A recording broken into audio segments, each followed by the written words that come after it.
തിരുവിതാംകൂറിൻ്റെ തെക്കൻ അതിർത്തികൾ പണ്ട് ഭയത്തിൻ്റെ നിഴലിലായിരുന്നു. പത്മനാഭപുരത്തു നിന്നും തിരുവനന്തപുരത്തേക്കുള്ള ആ പഴയ രാജപാതയിൽ കള്ളിമുൾ കാടുകൾ നിറഞ്ഞ ഒരു പ്രദേശമുണ്ടായിരുന്നു, കള്ളിയംകാട്. അവിടെ അർദ്ധരാത്രികളിൽ ചിലങ്ക കിലുങ്ങുന്ന ശബ്ദം കേൾക്കാം എന്ന് പഴമക്കാർ പറയുമായിരുന്നു. വഴിപോക്കരെ മോഹിപ്പിക്കുന്ന സുന്ദരിയായി വന്ന് അവരുടെ ചോര കുടിക്കുന്ന ഒരു ഭീകര രൂപിയെക്കുറിച്ച് തലമുറകൾ കഥകൾ കൈമാറി. ആ പേര് കേട്ടാൽ ഇന്നും മലയാളികൾക്കുള്ളിൽ ഒരു ഭയമാണ്, കള്ളിയംകാട്ട് നീലി. എന്നാൽ ഈ കഥ വെറും ഒരു പേടിപ്പെടുത്തൽ മാത്രമാണോ? അതോ ഇതിന് പിന്നിൽ വിസ്മരിക്കപ്പെട്ട ഒരു സ്ത്രീയുടെ വിലാപമുണ്ടോ? മലയാളത്തിലെ ഏറ്റവും വലിയ ഹൊറർ മിത്ത് എന്ന് വിശേഷിപ്പിക്കാവുന്ന കള്ളിയംകാട്ട് നീലിയുടെ യഥാർത്ഥ ചരിത്രത്തിലേക്കും ഐതിഹ്യത്തിലേക്കും നമുക്കൊന്ന് കണ്ണോടിക്കാം. നമ്മുടെ കഥ തുടങ്ങുന്നത് പഴയ തിരുവിതാംകൂറിൻ്റെ ഭാഗമായിരുന്ന നാഗർകോവിലിന് സമീപം പഴകന്നൂർ എന്നൊരു സ്ഥലത്താണ്. അവിടുത്തെ കാർവേണി എന്ന ദേവദാസി സ്ത്രീക്ക് അതിസുന്ദരിയായ ഒരു മകൾ ഉണ്ടായിരുന്നു. അല്ലി എന്നായിരുന്നു അവളുടെ പേര്. നാട്ടുകാരുടെ പ്രിയങ്കരിയായിരുന്നു അല്ലി. അവിടെ അടുത്തുള്ള ഒരു ശിവക്ഷേത്രത്തിലെ പൂജാരിയായ നമ്പി എന്ന ആളുമായി പ്രണയത്തിലായിരുന്നു അല്ലി.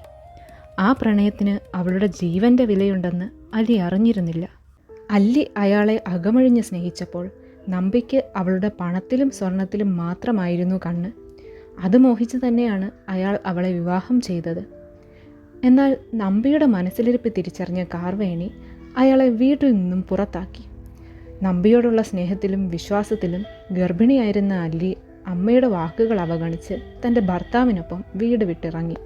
ദീർഘദൂരത്തെ യാത്രയ്ക്ക് ശേഷം അവർ കള്ളിയംകാട് എന്ന വിജനമായ വനപ്രദേശത്തെത്തി.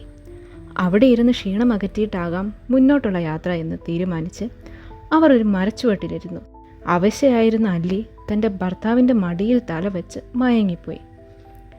അവൾ അണിഞ്ഞിരുന്ന സ്വർണ്ണാഭരണങ്ങൾ കൈക്കലാക്കാൻ തക്കം പാർത്തിരുന്ന നമ്പി അല്ലി നല്ല ഉറക്കത്തിലാണെന്ന് ഉറപ്പുവരുത്തിയ ശേഷം അവളെ തലക്കടിച്ച് കൊലപ്പെടുത്തി. ശേഷം അയാൾ ആഭരണങ്ങളുമായി കടന്നു കളഞ്ഞു. അല്ലിയെ അന്വേഷിച്ചെത്തിയ അവളുടെ സഹോദരൻ അമ്പി കണ്ടത് ചോരയിൽ കുളിച്ച അവളുടെ ശവശരീരമായിരുന്നു. ആ ദുഃഖം താങ്ങാനാവാതെ അയാൾ അവിടെ തന്നെ മരിച്ചു വീണു. അന്ന് അല്ലി എന്ന സാധുസ്ത്രീ അവിടെ മരണപ്പെട്ടിരിക്കാം. എന്നാൽ പ്രതികാരദാഹിയായ നീലി അവിടെ ജനനം കൊണ്ടു. കള്ളിയംകാട് അവളുടെ തട്ടകമായി. അവൾ ആ നാടിൻ്റെ പേടി സ്വപ്നവും. വർഷങ്ങൾ കടന്നുപോയി. ചതിച്ചു കൊന്ന ആ കാമുകൻ അടുത്ത ജന്മത്തിൽ ആനന്ദൻ എന്ന പേരിൽ ജനിച്ചു. നീലി തൻ്റെ പൂർവ്വജന്മത്തിലെ കൊലയാളിയെ കാത്ത് കള്ളിയംകാട്ടിലെ വഴിയോരത്ത് പതുങ്ങിയിരുന്നു. സുന്ദരിയായ ഒരു സ്ത്രീയുടെ രൂപം സ്വീകരിച്ച നീലി അവിടുത്തെ കള്ളിമുൾ കാടുകളെ ഒരു മായാ പ്രപഞ്ചമാക്കി മാറ്റി. ഒടുവിൽ ആനന്ദൻ ആ വഴി വന്നു. നീലി തൻ്റെ വശ്യമായ സൗന്ദര്യത്തിലൂടെ അയാളെ ആകർഷിച്ചു. താൻ ഗർഭിണിയാണെന്നും ഭർത്താവ് ഉപേക്ഷിച്ചെന്നും പറഞ്ഞു വിശ്വസിപ്പിച്ച് അവൾ അയാളുടെ കൂടെ കൂടി. ഒടുവിൽ ഒരു അർദ്ധരാത്രിയിൽ കള്ളിയംകാടിൻ്റെ ഏകാന്തതയിൽ വെച്ച് നീലി തൻ്റെ ഭീകര രൂപം പുറത്തെടുത്തു. വർഷങ്ങൾ നീണ്ട തൻ്റെ പക അവൾ അയാളുടെ ചോര കുടിച്ചു തീർത്തു. പക്ഷെ നീലിയുടെ പക അവിടെ അവസാനിച്ചില്ല. പുരുഷവർഗത്തോടുള്ള വെറുപ്പായി അത് മാറി. കള്ളിയംകാട്ടിലൂടെ പോകുന്ന ഏതൊരു പുരുഷനും നീലിയുടെ ഇരയായി. അവിടെ എത്തുന്ന പുരുഷന്മാരെ അവൾ മോഹിപ്പിച്ചു. ഒരു സുന്ദരിയുടെ രൂപത്തിലെത്തി വഴിപോക്കരെ സമീപിക്കുന്ന നീലി അവരെ തൻ്റെ വലയിൽ വീഴ്ത്തി രക്തം കുടിക്കുമായിരുന്നു. പഴയ നാടൻ പാട്ടുകൾ നീലിയെ വിശേഷിപ്പിക്കുന്നത് ഭീകരരൂപിയായിട്ടല്ല, മറിച്ച് സൗന്ദര്യത്തിൻ്റെ തമ്പുരാട്ടിയായിട്ടാണ്. ആ സൗന്ദര്യം പക്ഷേ ഒരു കെണിയായിരുന്നു. കള്ളിയംകാട്ടിലൂടെയുള്ള യാത്ര തിരുവിതാംകൂർ രാജഭരണകാലത്ത് പോലും പേടി സ്വപ്നമായിരുന്നു.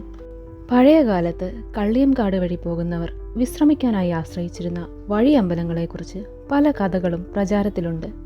ഒരിക്കൽ ആയുധധാരികളായ ഒരു സംഘം യോദ്ധാക്കൾ രാത്രിയിൽ ഈ വഴിയമ്പലത്തിൽ തങ്ങാനിടയായി. പാതിരാത്രിയിൽ സുന്ദരിയായൊരു സ്ത്രീ തൻ്റെ കൈക്കുഞ്ഞുമായി വന്ന് സഹായം അഭ്യർത്ഥിച്ചു. അവരെ വിശ്വസിച്ച് അകത്ത് കയറ്റിയ ആ സംഘത്തിലെ ഒരാളൊഴികെ ബാക്കി എല്ലാവരെയും പിറ്റേന്ന് രാവിലെ രക്തം വാർന്ന് മരിച്ച നിലയിൽ കണ്ടെത്തി എന്നാണ് പറയപ്പെടുന്നത്. രക്ഷപ്പെട്ട ആൾ പറഞ്ഞത് ആ സ്ത്രീ ഒരു ഭീകരരൂപിയായി മാറുന്നത് താൻ കണ്ടു എന്നാണ്. മറ്റൊരു കഥയുള്ളത് ഒരു കാളവണ്ടി യാത്രക്കാരനെ കുറിച്ചാണ്. കള്ളിയങ്കാട് പിന്നിടുമ്പോൾ വണ്ടിക്ക് ഭാരം കൂടുന്നതായും കാളകൾ വല്ലാതെ ഭയന്ന് നിലവിളിക്കുന്നതായും അയാൾക്ക് തോന്നി. തിരിഞ്ഞു നോക്കിയപ്പോൾ വണ്ടിയുടെ പിന്നിൽ പനമരത്തോളം ഉയരമുള്ള ഒരു രൂപം വണ്ടിയിൽ പിടിച്ച് തൂങ്ങി നിൽക്കുന്നത് അയാൾ കണ്ടു. പേടിച്ച് ബോധരഹിതനായ അയാളെ പിറ്റേന്ന് നാട്ടുകാരാണ് കണ്ടെത്തിയത്.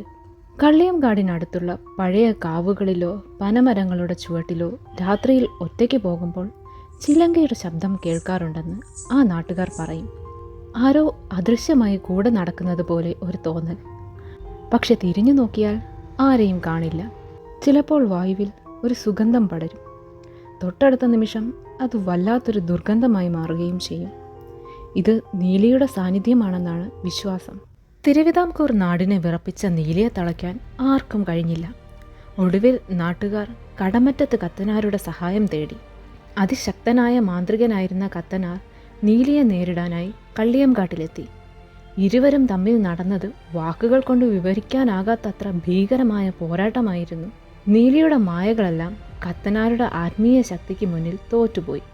കത്തനാർ നീലിയെ ഒരു ഇരുമ്പാണിയിൽ തളച്ച് ആ കള്ളിമുൾക്കാടിന് പുറത്തെത്തിച്ചു എന്നാണ് ഐതിഹ്യം. ചില കഥകൾ പ്രകാരം അവളെ ഒരു കിണറ്റിൽ ബന്ധിച്ചു. മറ്റു ചിലത് പറയുന്നത് കത്തനാർ അവളെ നല്ലൊരാത്മാവായി മാറ്റാൻ ശ്രമിച്ചു എന്നാണ്. എന്തുതന്നെയായാലും നീലിയുടെ ഭീകരമായ യുഗം അവിടെ അവസാനിച്ചു. കേവലം ഒരു പ്രേതകഥ എന്നതിനപ്പുറം നീലിയുടെ കഥയ്ക്ക് സാമൂഹികമായ ചില വശങ്ങളുള്ളതായി ചരിത്രകാരന്മാർ വിലയിരുത്തുന്നു. അക്കാലത്ത് തെക്കൻ പാതകൾ കൊള്ളക്കാരുടെ കേന്ദ്രങ്ങളായിരുന്നു. വനപ്രദേശങ്ങളിൽ നടക്കുന്ന കൊലപാതകങ്ങളും കൊള്ളകളും മറച്ചുവെക്കാൻ യക്ഷിക്കഥകൾ പ്രചരിപ്പിച്ചിരുന്നിരിക്കാം. മറ്റൊരു വശം ഇത് അടിച്ചമർത്തപ്പെട്ട സ്ത്രീത്വത്തിൻ്റെ ശബ്ദമാണെന്നാണ്. പുരുഷാധിപത്യ സമൂഹത്തിൽ ചതിക്കപ്പെട്ട ഒരു സ്ത്രീയുടെ അമർഷമാണ് നീലി എന്ന യക്ഷിയായി രൂപപ്പെട്ടത്. കേരളത്തിലെ യക്ഷിക്കഥകൾ പരിശോധിച്ചാൽ അവയിലെല്ലാം ഒരു പൊതു സ്വഭാവമുണ്ട്: ചതിക്കപ്പെട്ട സ്ത്രീയുടെ പ്രതികാരം. നീലി ആ പ്രതിഷേധത്തിൻ്റെ ഏറ്റവും വലിയ അടയാളമാണ്. കാലം മാറി. കള്ളിയംകാട്ടിലെ കള്ളിമുൾക്കാടുകൾ ഇന്ന് റോഡുകൾക്കും കെട്ടിടങ്ങൾക്കും വഴിമാറി. എങ്കിലും നീലിയുടെ കഥ ഇന്നും ജീവിക്കുന്നു. സിനിമകളിലൂടെയും സീരിയലുകളിലൂടെയും കഥാപ്രസംഗങ്ങളിലൂടെയും നീലി നമ്മുടെ സാംസ്കാരിക ബോധത്തിൻ്റെ തന്നെ ഭാഗമായി മാറി. നീലി ഒരു ക്രൂരയായ യക്ഷിയാണോ, അതോ അവളൊരു ഇരയാണോ?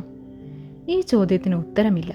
എങ്കിലും ഏകാന്തമായ പാതകളിൽ അർദ്ധരാത്രിയിൽ യാത്ര ചെയ്യുമ്പോൾ എവിടെയോ ചിലങ്ക കിലുങ്ങുന്നുണ്ടോ എന്ന് നാം അറിയാതെ ശ്രദ്ധിച്ചു പോകും. അതാണ് കള്ളിയംകാട്ട് നീലി എന്ന മിത്ത് ഇന്നും നമ്മളിൽ അവശേഷിപ്പിക്കുന്നത്. ഇന്ന് കള്ളിയംകാട്ട് നീലി എന്നാൽ നമുക്ക് കുട്ടിക്കാലത്തെ പേടിപ്പെടുത്തുന്ന ഒരു കഥ മാത്രമാണ്. പക്ഷെ നീലിയുടെ കഥ നമ്മളോട് പറയുന്നത് ഒന്ന് മാത്രമാണ്: ചതിക്കപ്പെടുന്നവൻ്റെയും വഞ്ചിക്കപ്പെടുന്നവൻ്റെയും ഉള്ളിലെ കനൽ കാലങ്ങൾ കഴിഞ്ഞാലും കെടില്ല. ആ ചിലങ്ക കിലുക്കം ഇന്നും ആ വഴികളിൽ കേൾക്കുന്നുണ്ടോ? അത് ഓരോരുത്തരുടെയും വിശ്വാസം.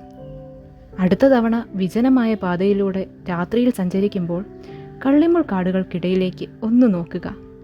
അവിടെ ഒരു പക്ഷേ ചരിത്രം നിങ്ങളെ കാത്തു നിൽക്കുന്നുണ്ടാകാം.